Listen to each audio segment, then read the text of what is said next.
Retirement of partners. Today I am going to start the new chapter, new concept, retirement of partner after admission. This is a new concept. आज हम लोग इसका सिर्फ introduction जानेंगे retirement of partner का। आप लोग को पता है कि पार्टनरशिप एक म्यूचुअल एजेंसी है, म्यूचुअल एग्रीमेंट है। To carry out a legal business it can be form at any time when 2 or more person Dzire. कभी भी इसको बना सकते हैं। उसी तरह इसको कभी भी हम इसमें से किसी भी पार्टनर का कोई भी पार्टनर कभी भी इसमें से निकल भी सकता है। तो partnership is always at will of partner. It is just possible that one partner may express his inability to continue in the partnership and request other partner to allow him to retire from the firm. अब उसमें से कोई एक partner बोल सकता है कि हम इस बिजनेस में अब आगे कंटिन्यू नहीं करेंगे। तो इसके बहुत सारे रीज़न हो सकते हैं। या तो हो सकता है उसका ओल्ड एज हो गया हो, या किसी पार्टनर के साथ उसका डिस्प्यूट हो गया हो, उसका हेल्थ काम नहीं कर रहा हो, कोई भी रीज़न हो सकता है, या कोई वो नए बिजनेस सेटअप करना चाहता हो। तो इन सब कारणों से एक पार्टनरशिप बिजनेस से निकल सकता है। तो जब एक पार्टनरशिप बिजनेस से बाहर निकल जाता है तो उसको हम लोग बोलते हैं रिटायरमेंट ऑफ पार्टनर। तो वो बाहर निकलेगा तो ऐसे खाली हाथ नहीं जाएगा, वो कुछ ना कुछ लेकर के जाएगा। हमें उसे कुछ पे करना पड़ेगा। तो जो भी हमें उसे पे करना पड़ेगा उसको उसके कैपिटल अकाउंट में क्रेडिट करते हैं हम। तो क्या क्या उसको देंगे, उसका खुद का कैपिटल जो होगा वो हमें उसे वापस करना पड़ेगा। उसका जो भी करंट अकाउंट में जो बैलेंस होगा उसको हमें वापस करना पड़ेगा। बिजनेस में कुछ ना कुछ गुडविल होगा। जिस तरह नया पार्टनर जब एडमिट होता है तो नया पार्टनर को गुडविल लेकर के आना पड़ता है, उसी तरह जब एक एग्जिस्टिंग पार्टनर बिजनेस से रिटायर होता है तो वह गुडविल का पैसा ले करके जाएगा। जो भी गुडविल का पैसा होगा तो वो भी उसे देना पड़ेगा। उसका अगर कोई एक्यूमुलेटेड प्रॉफिट है, कोई रिजर्व है, या कोई भी प्रॉफिट हो सकता है, उसमें भी उसका शेयर होगा। वो बोलेगा मुझे इसमें भी हिस्सा चाहिए। अगर एसेट्स एंड लायबिलिटी का रिवैल्यूएशन हुआ है तो उसमें जो भी गेन हुआ है उस गेन में भी वो बोलेगा कि मुझे हिस्सा चाहिए। अब वो जिस दिन रिटायर हो रहा है, अगर वो बीच में रिटायर हो रहा है तब तो उस दिन तक का उसका प्रॉफिट में भी हिस्सा चाहिए। बोलेगा कि अगर ईयर के एंड में नॉर्मली रिटायरमेंट ईयर के एंड में होता है, लेकिन अगर किसी कारण से ईयर के मिडिल में रिटायरमेंट हो गया तो उस दिन तक का प्रॉफिट में हिस्सा भी उसे चाहिए होगा। इंटरेस्ट ऑन हिज कैपिटल, उसके कैपिटल में उसको इंटरेस्ट चाहिए होगा up to the date of retirement, जिस दिन रिटायर हो रहा है उस दिन तक का। सैलरी एंड कमीशन, जो भी उसको सैलरी और कमीशन चाहिए if any due to him, वो भी उसको देना पड़ेगा। तो ये सारी चीज़ें उसे देनी पड़ेगी। लेकिन हमेशा देना ही नहीं है, उसे कुछ लेना भी पड़ेगा, उससे कुछ डिडक्शन भी करना पड़ेगा। उसके कैपिटल अकाउंट से हम कुछ डिडक्ट भी करते हैं, डेबिट भी करते हैं। क्या क्या डेबिट करते हैं? Debit balance of his current account, उसके करेंट अकाउंट का डेबिट बैलेंस जो होगा उसके कैपिटल अकाउंट के डेबिट में ट्रांसफ़र करके डिडक्ट करेंगे। अगर बैलेंस शीट में ऑलरेडी गुडविल है तो उसको रिटर्न ऑफ करेंगे, इससे उसका कैपिटल डिडक्ट होगा। एक्यूमुलेटेड लॉस है, प्रॉफिट की जगह तो प्रॉफिट हम बांट देंगे, लेकिन लॉस है तो उसके कैपिटल से डिडक्ट करेंगे, तो डेबिट करना पड़ेगा। His share of loss on revaluation, loss on revaluation में उसका जो हिस्सा होगा वो भी उससे हमें लेना पड़ेगा, उसके कैपिटल से डेबिट करना पड़ेगा। Here's his share of loss up to date of retirement, उसका जो भी शेयर ऑफ लॉस है रिटायरमेंट के दिन तक का वो भी उसके कैपिटल से डेबिट करना पड़ेगा, डिडक्ट करना पड़ेगा। His drawing up to the date of retirement, अगर उसने कोई ड्राइंग किया है रिटायरमेंट के दिन तक का तो उसका ड्राइंग जितना उसने किया है उतना उसके कैपिटल से माइनस करना पड़ेगा। इंटरेस्ट ऑन ड्राइंग अगर कुछ है up to the date of retirement, वो भी उसके कैपिटल से माइनस करना पड़ेगा। तो इस तरह हम उसको कुछ देंगे और कुछ उससे लेंगे। जैसे अगर हम उसका कैपिटल अगर 10 लाख है, हम उसको बहुत सारी चीज़ें देते हैं और देने के बाद 15 लाख हो जाता है, और उससे डिडक्ट करते हैं 7 लाख, तो 15 - 7 8 लाख हुआ, तो 8 लाख उसको ट्रांसफ़र कर देंगे हम। इस तरह उसका अकाउंट सेटल हो जाएगा। अब रिटायरमेंट ऑफ पार्टनर चैप्टर में हमें क्या क्या एडजस्टमेंट करना पड़ेगा।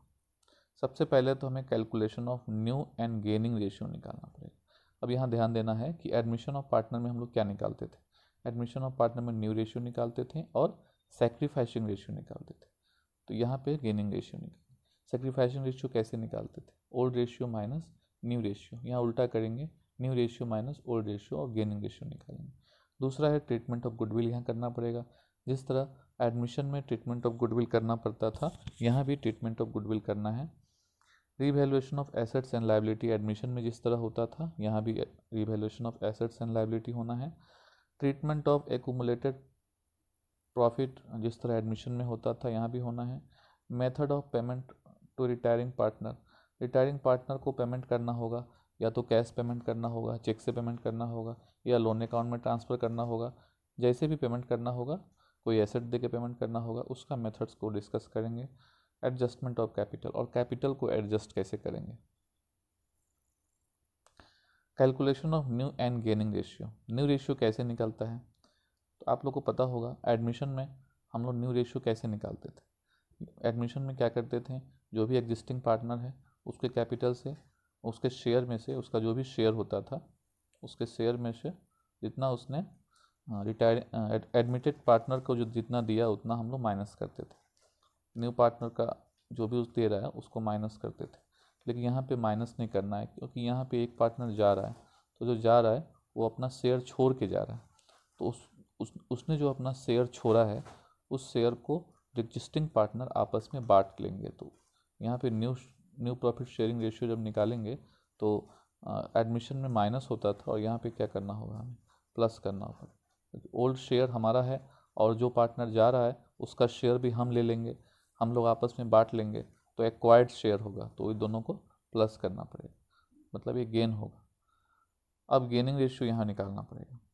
The ratio in which the continuing partner have acquired the share from the retiring partner. अब रिटायरिंग पार्टनर जो शेयर छोड़ के गया है उसको जो कंटिन्यूइंग पार्टनर जो होंगे वे आपस में बांट लेंगे, या तो एक पार्टनर पूरा का पूरा रख ले, या दो पार्टनर हैं तो दोनों इक्वल रख लें, या कोई रेशियो में रख ले, तो उस रेशियो को हम लोग गेनिंग रेशियो बोलते हैं। वैसे गेनिंग रेशियो हम डायरेक्ट भी निकाल सकते हैं, new ratio minus old ratio करके हम गेनिंग रेशियो निकाल सकते हैं। सेक्रीफाइसिंग रेशियो का फॉर्मूला था old ratio minus new ratio, और गेनिंग रेशियो निकालने का फॉर्मूला है new ratio minus old ratio. तो हम गेनिंग रेशियो इस तरह निकालेंगे। Treatment of goodwill, admission of partner में आप लोगों ने ट्रीटमेंट ऑफ गुडविल बहुत तरह से होता है, आपने देखा। नया पार्टनर गुडविल का पैसा लाया तो क्या ट्रीटमेंट होगा, ला के विड्रॉ किया तो क्या ट्रीटमेंट होगा, नहीं लाया तो क्या ट्रीटमेंट होगा, प्राइवेटली पे किया तो क्या ट्रीटमेंट होगा। यहाँ पे भी ट्रीटमेंट ऑफ गुडविल हमें करना है, लेकिन ज़्यादा एंट्री यहाँ नहीं करना है हमें। The retiring or deceased partner is entitle to his share of goodwill at the time of retirement because the goodwill has been earned by the firm with the effort of all the existing partner. सारे partner ने मिल करके goodwill business का बनाया है, तो retiring partner का भी उसमें कंट्रीब्यूशन है, इसलिए वो गुडविल का अपना हिस्सा वो ले करके जाएगा। तो गुडविल का उसका कितना हिस्सा होगा और वो कितना ले जाएगा, ये कैसे निकालेंगे। सबसे पहले तो हम कितना बिजनेस का गुडविल है, पूरे फॉर्म का कितना गुडविल है वो निकालेंगे। अगर दिया हुआ है तो ठीक है, नहीं दिया हुआ है तो आपको गुडविल कैसे निकालना है पता है। दूसरा है रिटायरिंग पार्टनर का शेयर कितना है गुडविल में, वो निकालेंगे। उसके बाद calculation of gaining ratio, gaining ratio calculate करेंगे, थर्ड स्टेप। बाद में अकाउंटिंग ट्रीटमेंट करेंगे। अकाउंटिंग ट्रीटमेंट आपको पता ही है, gaining ratios, gaining partners capital account debit to sacrificing partners capital account. तो इस तरह से हम ट्रीटमेंट ऑफ गुडविल करेंगे। Revaluation of assets and liability, ये भी एडमिशन ऑफ पार्टनर में ये टॉपिक भी डिस्कस हो चुका है। रीवैल्यूएशन एसेट्स और लायबिलिटी का फिर से वैल्यू निकालेंगे तो कुछ प्रॉफिट हो जाएगा और कुछ लॉस भी हो सकता है। In preparation of revaluation account there are only two possibility, there will be either profit और लॉस। प्रॉफिट कब होता है, जब indicates excess of credit side over the debit side, it will show the debit side of revaluation account। Profit कब होगा, जब assets का value अगर इंक्रीज होगा और लायबिलिटी का वैल्यू अगर डिक्रीज होगा तो प्रॉफिट होगा। लॉस कब होगा, जब एसेट्स का वैल्यू डिक्रीज होगा और लायबिलिटी का वैल्यू इंक्रीज होगा तो लॉस होगा। अब जो भी एज प्रॉफिट होगा उसको रिवैल्यूएशन अकाउंट जब बनाएंगे तो हम क्रेडिट साइड में दिखाएंगे, और लॉस को रिवैल्यूएशन अकाउंट में हम डेबिट साइड में दिखाएंगे। उसके बाद जो डिफरेंस होता है उसको पार्टनर्स में बांट देते हैं। तो जैसा हम एडमिशन में करते थे यहाँ भी वही करेंगे, यहाँ कोई नया नहीं है। Treatment of accumulated profit. Accumulated profit जो बैलेंस शीट में जो भी प्रॉफिट होता है, जो पहले से प्रॉफिट जमा किया हुआ होता है, जैसे रिजर्व फंड हुआ या वर्क्समैन कंपनसेशन रिजर्व हुआ, किसी भी तरह का रिजर्व हुआ, तो उसको हम लोग पार्टनर्स, वो पार्टनर का रिजर्व है तो उसको पार्टनर में बांट देते हैं। तो यहाँ भी रिटायरमेंट जब होगा तो जो पार्टनर रिटायर हो रहा है उसको भी उसमें हिस्सा मिलेगा।